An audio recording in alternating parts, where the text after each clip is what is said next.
Come vi stiamo dicendo da tutta questa settimana, questa è la settimana della biodiversità. Oggi si festeggia in tutta Italia la biodiversità agraria, quella che poi per certi versi di più coinvolge Veneto Agricoltura. Noi in linea abbiamo, lo conoscete, Giustino Mezzalira, che è il direttore della sezione agronomica di Veneto Agricoltura, è anche un grande esperto naturalista e forestale, e a lui allora chiediamo cos'è la biodiversità. In termini molto semplici è l'insieme di organismi viventi e dei loro habitat che possiamo trovare all'interno di un determinato territorio. Abbiamo tre livelli, abbiamo quello appunto di ecosistema, quindi guardiamo non solo la dimensione specifica, ma anche quella proprio di insieme di specie che popolano lo stesso ambiente. Abbiamo la biodiversità tra le specie e abbiamo la biodiversità all'interno delle specie. Tra l'altro, quando parliamo di biodiversità agraria ci occupiamo moltissimo proprio di questo terzo livello, quindi di quanto è diversa al suo interno una specie di pianta o di animale da noi coltivata o allevato. Ecco, all'interno di questo quadro generale però quella agraria è anche forse quella meno considerata, no? Pensiamo all'Amazzonia, pensiamo, che ne so, ai grandi mari, eccetera, però non pensiamo alle nostre galline, non pensiamo, che ne so, ai nostri maiali, eccetera. Sì, è vero, sfugge chiamiamo, al cittadino, al cosiddetto uomo della strada, il fatto che noi stessi, come esseri umani, da quando abbiamo inventato l'agricoltura e l'allevamento, ma anche prima, da quando abbiamo cominciato ad addomesticare, a portare vicino a noi le specie selvatiche, pensate all'addomesticamento, alla storia straordinaria dell'addomesticamento del lupo, che è diventato il cane. Ecco, da quel momento abbiamo cominciato ad agire all'inizio in modo non volontario, poi in modo sempre più mirato, per fare in modo, pensate alle centinaia e centinaia di razze di qualsiasi animale domestico, ho fatto l'esempio del cane, ma ci viene più da parlare della vacca, della capra, della pecora, eccetera, eccetera, perché centinaia, migliaia di popoli che hanno abitato il nostro pianeta, nei millenni ognuno ha cercato di fare la capra, la vacca, la pecora, il maiale adatto alle sue condizioni. Tra l'altro per fargli fare cose diverse, pensiamo alla capra che facciamo fare latte, ma gli facciamo fare anche il suo vello, pensiamo al cashmere, piuttosto che alla pecora, ecco, quindi, o al nostro bestiame bovino, che si parla di duplice e triplice attitudine, perché una vacca puoi fargli fare latte, puoi fargli fare carne, puoi usarla per la trazione, quindi ci siamo sbizzarriti in migliaia e migliaia di anni. Poi un bel momento il mondo si è globalizzato, in diversi cicli di globalizzazione, e il 99,9% di quello che noi avevamo selezionato abbiamo deciso che non ci serviva più, l'abbiamo letteralmente buttato via, per cui delle migliaia di cultivar di melo che solo 50-60 anni fa c'erano nel pianeta, adesso vai al supermercato, trovi sempre le stesse 5 tutto l'anno, in tutto il pianeta, e tutto il resto dici non mi serve più. Allora, quindi Veneto Agricoltura per questo conserva specie sia animali che vegetali. Sì, e ci sono due motivazioni di fondo, o forse anche tre. Una, se vogliamo, è culturale, perché noi siamo anche quello che siamo stati, e quindi nella nostra tradizione, nella nostra cultura, il cibo è così importante, e il cibo è fatto anche della qualità dei prodotti alimentari, vegetali e animali che compongono, che vanno a finire nelle nostre pietanze. Quindi fare un piatto tipico con la gallina di Padovana piuttosto che di Polverara è diverso che farlo con il broiler della grande industria uguale in tutto quanto il pianeta. Quindi c'è un fattore, se vogliamo, di tipo culturale. Dall'altra parte c'è un fatto pratico, perché in questa differenziazione abbiamo messo in banca, in un certo senso, delle mutazioni di alcuni geni che potrebbero venirci buoni. Quindi noi non sappiamo quando verranno buoni e se verranno buoni. Sappiamo solo che sarebbe stupido buttare via qualcosa, un po' come quando in soffitta tendiamo a metterla, non so perché, ma potrebbe venirmi buono. E per quanto riguarda quella selvatica, Quella selvatica è quella che conosciamo tutti, diciamo quella del panda, cioè sono le specie di piante e di animali che ci circondano. Anche qui non c'è solo l'Amazzonia, ricordiamoci che abbiamo 1000 habitat attorno a noi, pensiamo quelli agrari, dove con la semplificazione della moderna agricoltura tendiamo a perdere gran parte delle specie. Su questo Veneto Agricoltura è molto impegnata, pensiamo al Centro per la Biodiversità Vegetale di Montecchio Precalcino, ormai da più di 20 anni si occupa di conservare e ridistribuire la biodiversità vegetale della nostra regione.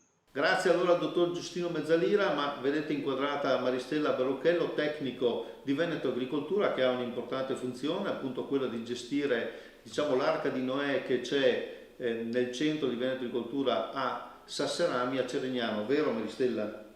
Sì, ho l'onore di essere il tecnico referente di questo centro. Noi qui abbiamo il compito di conservare, di tutelare la biodiversità avicola e quindi abbiamo 15 razze distinte per 5 specie. Quindi le specie sono il pollo, il tacchino, la faraona, l'anatra e l'oca. Guardiamo un attimo anche nello specifico. Allora, dell'oca c'è solo la razza padovana, della faraona la razza camosciata, del tacchino c'è il comune bronzato e l'ermelinato di Rovigo, e poi abbiamo per quanto riguarda i polli invece che ci sono 8 tipi, e quindi la robusta lionata, la robusta maculata, l'ermelinata di Rovigo. Abbiamo due colorazioni di polverara, la bianca e la nera, e poi abbiamo 3 colorazioni di padovana, la camosciata, la dorata e l'argentata. Ecco, Il nostro compito è quello di conservarli, ma anche quello di diffonderli nel territorio. E quindi voglio dire, noi li cediamo o uova da cova o pulcino o animali adulti alle persone che li vogliono allevare nelle loro aziende, come le fattorie didattiche, come gli agriturismi, ma anche semplici privati. Quindi chi volesse acquistare appunto qualcuno di queste razze in via di estinzione per appunto allevarle, eventualmente anche per motivi economici, può rivolgersi a Veneto Agricoltura. Sì, allora c'è un numero di telefono che posso dare, che è quello dell'azienda di Sasse, che è 0425 47 60 19. Ancora meglio, visto il periodo di Covid, è meglio una mail. La mail è sasserami@venetoagricoltura.org. Bene, allora grazie a Maristella Barucchello, ma abbiamo Lorenzo Furlan in linea, il dottor Lorenzo Furlan, che si interessa di tante cose nella vita, ma soprattutto di cereali, e proprio i cereali sono tra i meno conosciuti e i meno, come posso dire, seguiti per quanto riguarda la biodiversità agricola. Beh, sono in realtà molto importanti e noi come Veneto Agricoltura li stiamo seguendo da anni. In realtà non sono abbandonati, ma ci lavoriamo. E che cosa facciamo allora come Veneto Agricoltura? Nell'ambito del progetto Bionet, da anni stiamo cercando di fare la conservazione, anzi stiamo facendo la conservazione e facciamo anche un po' di moltiplicazione in collaborazione con gli altri partecipanti al progetto Bionet, in particolare la rete degli istituti agrari, e cerchiamo di creare le condizioni affinché si possano registrare le varietà al registro nazionale delle varietà da conservazione delle specie agrarie. Quindi, oltre a conservare il seme che è conservato nella banca dei semi, ogni tanto deve essere seminato per mantenerne il vigore e quindi essere conservato, e allo stesso tempo si cerca di aumentarne la quantità e in modo da creare le condizioni per la registrazione al Registro Nazionale delle varietà da conservazione delle specie agrarie.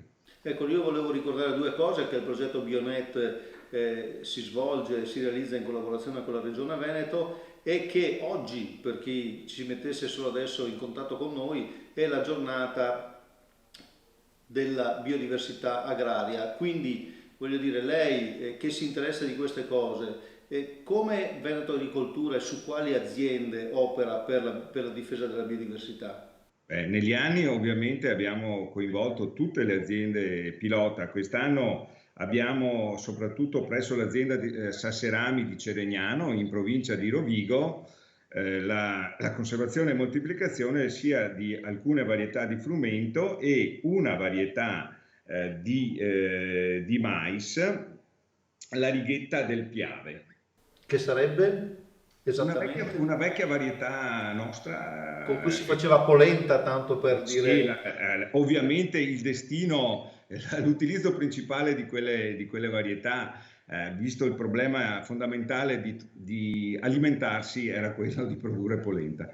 Un'ultima domanda, ecco, queste vecchie varietà che poi normalmente avevano anche, come posso dire, dei contenuti organolettici interessanti, possono essere una risposta ai problemi del cambiamento climatico e anche per certi versi della siccità che si sta sempre di più,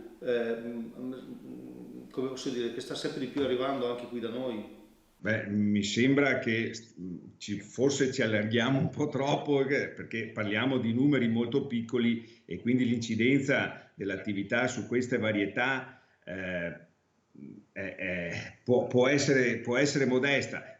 Possiamo dire che in generale avere un ampio patrimonio genetico su cui lavorare consente di individuare caratteristiche che possono essere utili anche per materiali più moderni per adattarsi meglio alle nuove condizioni, questo in linea generale. Dopodiché però le singole varietà hanno caratteristiche molto particolari e non ritengono possono incidere almeno nel breve periodo molto su un tema così complesso e di così vasta scala. Grazie, allora grazie a Lorenzo Furlan, responsabile per quanto riguarda appunto l'area cereali di Veneto Agricoltura. Noi ci fermiamo qui, abbiamo celebrato la giornata della biodiversità agraria e alimentare che in Italia si sta svolgendo proprio oggi e ricordiamo che venerdì, il 22 maggio, sarà la giornata mondiale della biodiversità. Veneto Agricoltura è presente, Radio Veneto Agricoltura anche, e quindi ci vediamo domani con la nuova puntata.